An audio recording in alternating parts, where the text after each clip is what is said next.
Time, Lana Parrilla.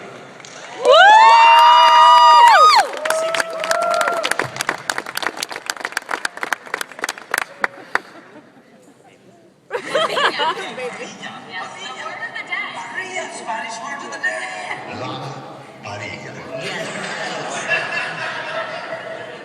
What? Did he spit in this? Probably, he's a very drooly man.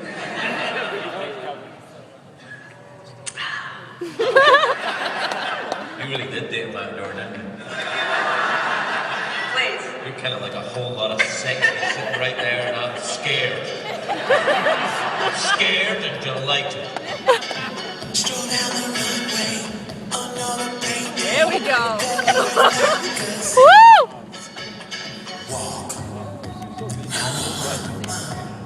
Walk. Now walk.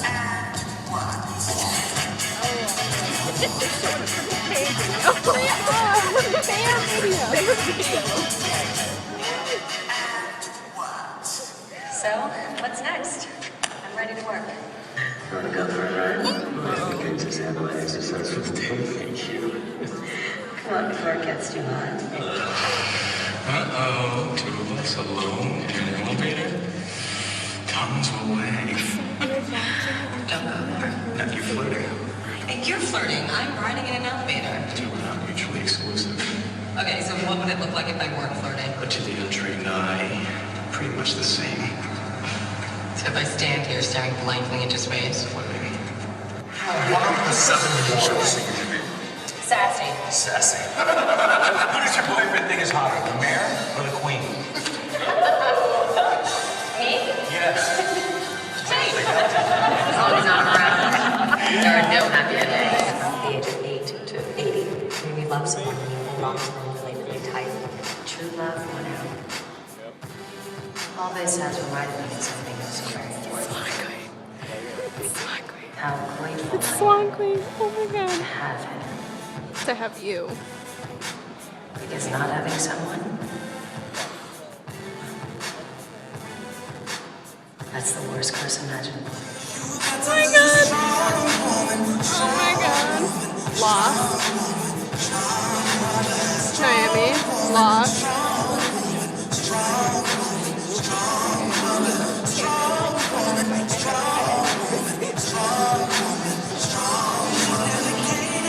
But you play, and I suggest you choose. You better lose, you got to lose a strong woman. Ladies and gentlemen, please join us in welcoming to the stage our friend and ally, Lana Parrilla.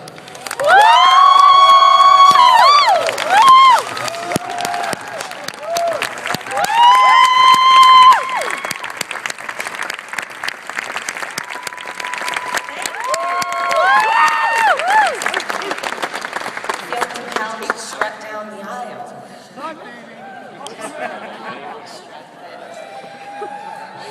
I'm sure some of you are disappointed to see me in a simple cocktail dress and not some drag evil queen costume.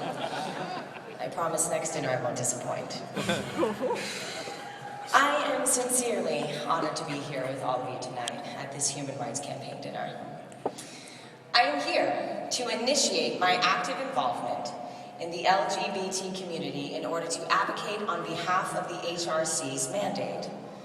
Is this really loud? Thank you to Wally Lancey and my very dear friend Raymond Tony for asking me to be a part of this very special evening. Now, many of you may know me from playing the evil queen on Once Upon a Time. If you haven't had the opportunity to see our show yet, let me briefly tell you about it. It all takes place in 2 opposing universes.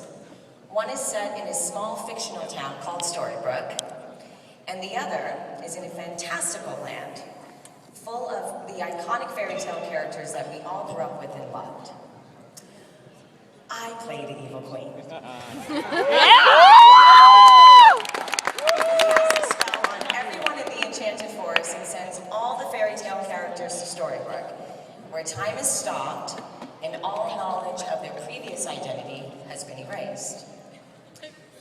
Now, I've always loved fairy tales, and I think it's because they often feature characters facing extraordinary challenges to survive and triumph over adversity.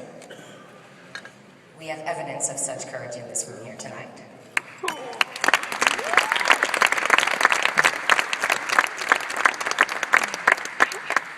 The Evil Queen is a complicated character to play, but I instinctively knew that I had to discover who this character was at her core and why she became such an evil bitch. Now, yes, I get to wear the fabulous costumes and glorious makeup, but what makes my character tick underneath it all? Once I started to peel away at the layers, I realized that she always felt like an outcast, different and misunderstood. Now, trust me, I'm not saying that casting a curse on an entire kingdom and its citizens is the healthy way to handle these issues. But however, I did find myself thinking of two individuals in particular who have overcome intolerance and hatred because of their difference. I grew up in a close, extended family, and I especially enjoyed being around my older cousin. He was smart, funny, and he looked like Patrick Swayze. Looking back, he was probably my first schoolgirl crush. When he was in his early 20s, he had a close friend named James, and eventually they became roommates. Over time, it slowly dawned on me that they were more than roommates. They had a deeper connection. I didn't know how to describe it, but as a young girl without prejudices, I simply accepted in my heart that he had found someone that he loved, and that was beautiful. Unfortunately, some family members did not understand his relationship, and I watched that cause a lot of hurt for my cousin over the years. Not only is he my cousin, but also one of the most incredible people I've ever met. Eventually, my family accepted his sexual orientation. He married and has 2 children, and my entire family is actively involved in their lives.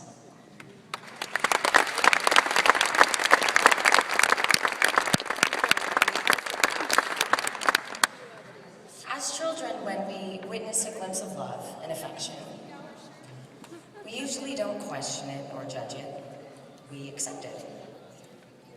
In much the same way, we must apply this childlike innocence and acceptance to our families and friends, irrespective of their sexual orientation.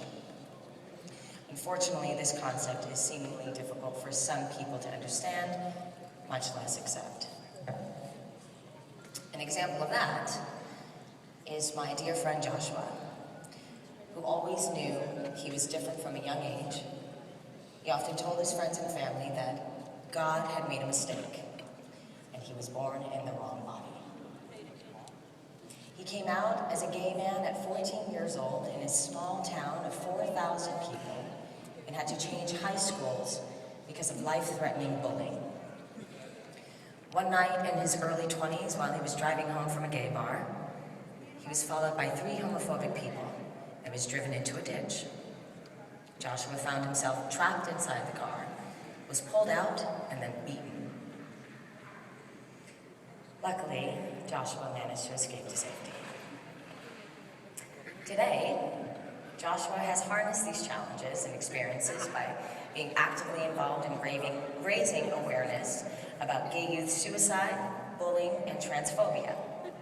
He's a PhD student writing his thesis on the cultural specificities of gender and sexuality in order to raise awareness of queer subjects from a global perspective. He's currently producing a film on gay youth suicide entitled Whispers of Life with his husband Florian. He's actually shooting tomorrow, which we're all very excited about. And Florian works on Once Upon a Time, and a lot of the cast members have supported them, given a lot of money towards making the film, and a lot of our crew has jumped on board to be a part of the filming, which is fantastic.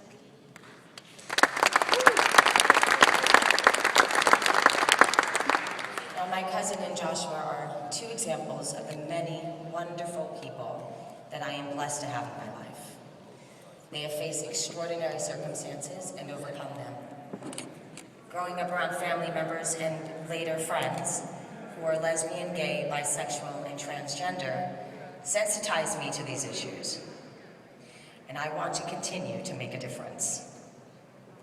I support equal rights and marriage equality.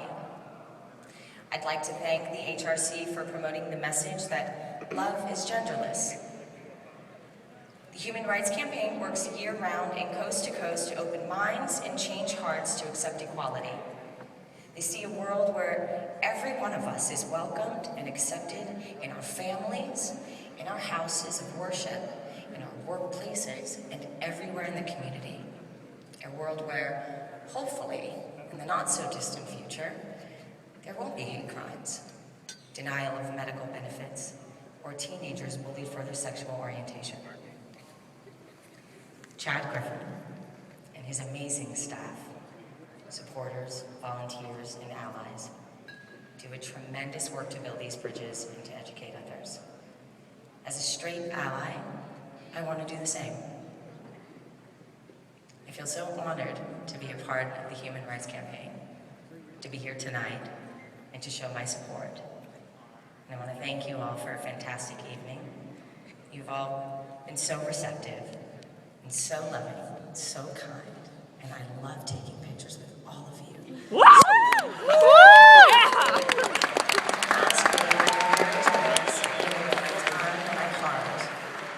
And I'm here, I want to get to know you.